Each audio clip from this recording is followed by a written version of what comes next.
Sundarajan, Dr. Lalit Kanodia, Mr. Neeraj Bajaj, Mr. Arvind Pradhan, examiners and participants.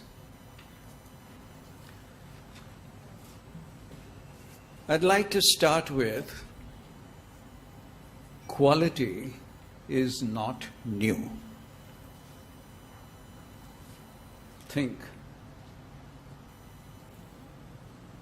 Think of the craftsmen who built the pyramids in Egypt, the craftsmen who built the Taj Mahal, etc. Quality was in their DNA. Continuous improvement is not new. Think Toyota. Post Second World War, it introduced the concept of Kaizen, continuous improvement. Continuous innovation is not new. It has existed at Sony right in the 50s, 60s. At Sony, they would typically have a common agenda for 200 teams, and they choose the best innovation from the 200 teams. Benchmarking is not new. Think. What is financial ratio analysis? We've learned it from the financial management space. It took prominence in the 60s. Best practices is not new. Think. Malcolm Baldrige National Quality Award criteria were introduced in 1987. So what do we need? Performance excellence requires an orchestra of quality, improvement, innovation, benchmarking, and best practices. To be an effective examiner, one must have a foundation in at least 2 of the 5. One must have a strong foundation in at least 2 of the 5 instruments you play in an orchestra. Only then will we deliver world-class feedback reports. Now, performance excellence in itself is not going to stand still. There are too many disruptive changes happening in the economy. As for example, the birth of electric cars, the birth of smart cities. It won't be long before you have to deal with such infrastructural changes. The cascading effect of an electric car would have huge impacts on the whole economy. Microsoft is focusing on research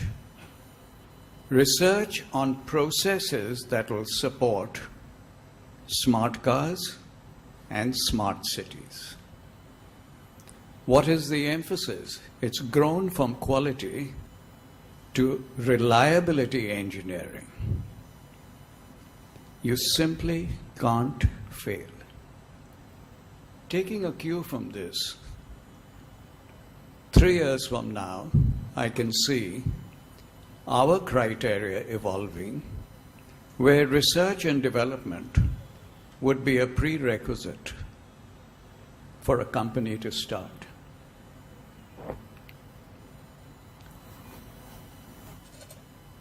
I'd like to take you to an example of a personal experience I had in 1989. 1989, I used to go to Tata Steel, and on one of my monthly visits,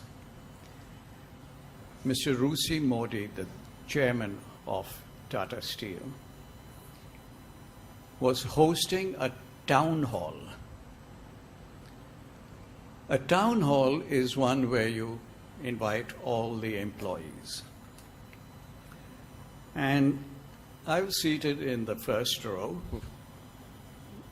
Besides me, surprisingly, was Mr. Ravi Shastri, who was the cricket coach for Tata Steel. And this was a football field with 65,000 employees in the town hall. When the union leader arrived, Mr. Rusi Modi got up and embraced him. So what were the issues between workers and the management? Sitting on the stage were about a dozen top executives. The purpose of them was to respond to any question right then raised by a worker. So a worker stood up and he complained about the quality of toilets. He complained that the workers' toilets were very dirty, whereas the executives' toilets were very clean. Mr. Modi asked the executive in charge of housekeeping, "How much time will it take to set it right?" And the manager responded, 1 month.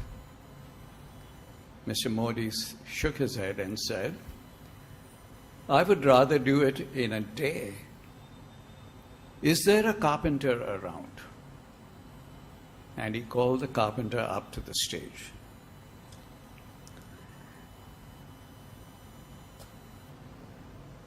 He asked the carpenter to swap the signboards,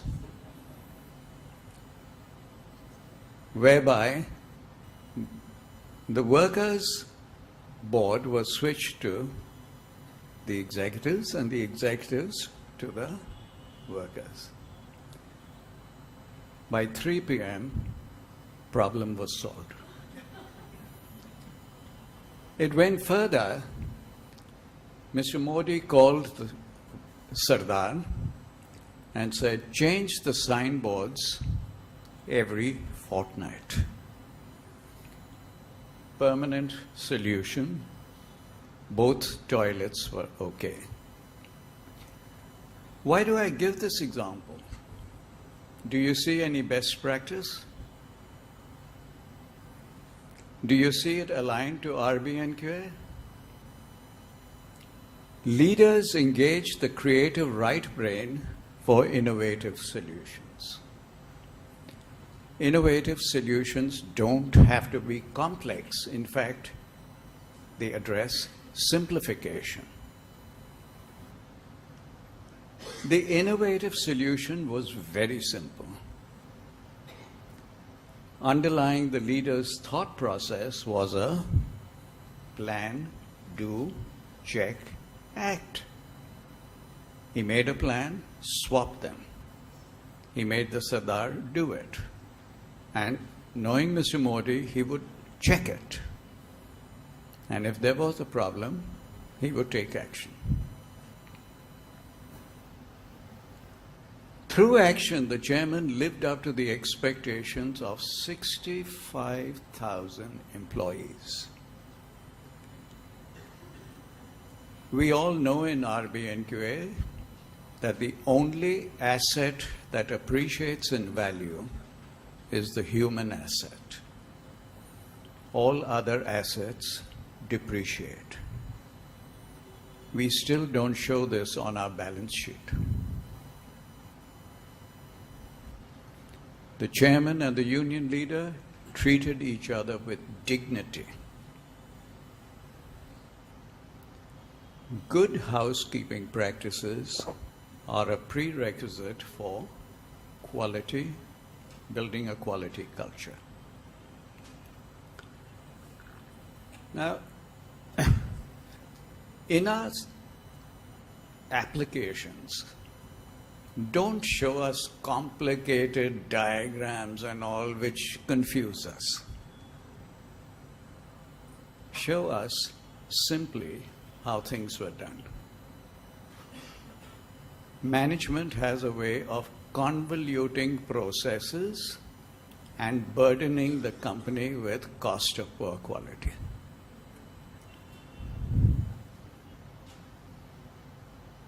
Since '87, I have been presenting this tiger.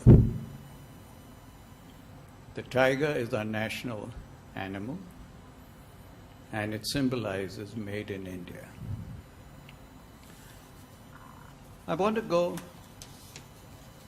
on a little additional thought process. For made in India to happen, we need two things in place: customer obsession and cost of poor quality reduction in all our processes. Customer obsession and reduction in cost of poor quality in all our processes. Don't complicate management any further. You get effectiveness with customer obsession, and you get efficiency through process management. Recently, I came to know of a country where every citizen was given a bonus of $100 to $300 because of the good performance of its PSUs. Can you have any guess which country that was? Singapore. Singapore gave a bonus for good performance of PSUs. In a large country like ours, where you have a large consumer base, are we not sitting on a mountain of waste? If our private sector organizations that perform well have a COPQ in the range of 20 to 30% of total cost, imagine the COPQ in our PSUs. A conservative guess would be 40 to 50% of your costs are committed to wasteful activities. Instead of paying taxes to support inefficiency of PSUs, PSUs should be issuing bonuses to us for good performance. How will that happen? If our PSUs adopt performance excellence models. And one such option is IMC RB MQA. Thank you.